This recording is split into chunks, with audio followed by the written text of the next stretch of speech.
It is a horrific case of international sex trafficking, and tonight authorities say the suspects face charges in several states, including locally here in Portland and Beaverton. Today, police released details of the arrests and charges, and you'll never believe how authorities stumbled onto these suspects. Fox 12's KANDRA Ken is live tonight to tell us more. And KANDRA, you also spoke with a nonprofit that helps survivors escape trafficking.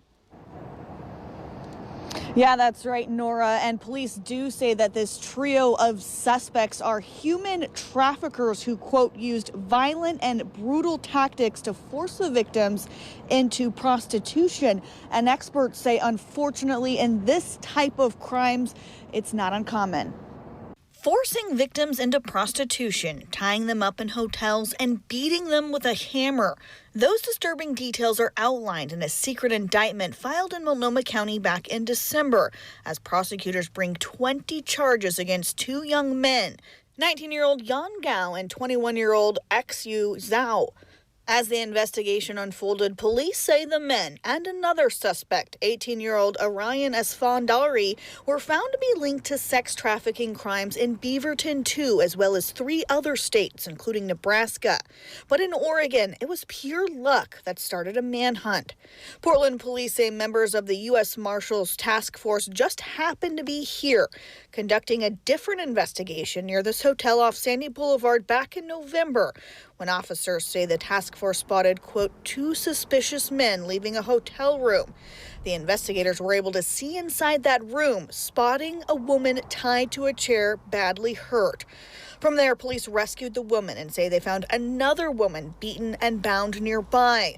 According to investigators, both women were from China, tricked into coming to the United States and visiting on fraudulent visas. And there's international trafficking where people are lured over from other countries with oftentimes promises of a better life. Cassie Trahan is the executive director and co-founder of A Village for One, a Portland nonprofit that helps survivors of trafficking.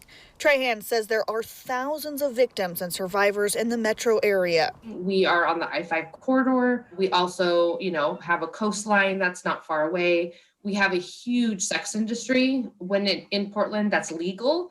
And unfortunately, the legal front of the sex industry oftentimes serves as just that a front to also illegal in the back. The suspects in the latest case, Gao and Zhao, along with Esfandari, also face charges in Washington County. Police say at this Beaverton hotel, they badly beat a woman with a hammer. If it sounds like an extreme case, think again. Trahan says violence and manipulation is all part of the business, and those who seek the sex are also to blame. People need to realize that buying sex is not a victimless crime.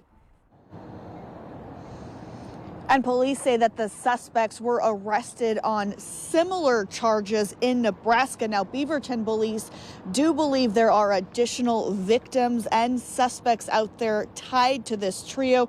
Anyone with information is asked to give them a call. Now, if you are a victim or if you know somebody who needs help, there are resources that are available, and we will post some of those online at kptv.com. Reporting live tonight in North Portland, KANDRA Kent, Fox 12 Oregon.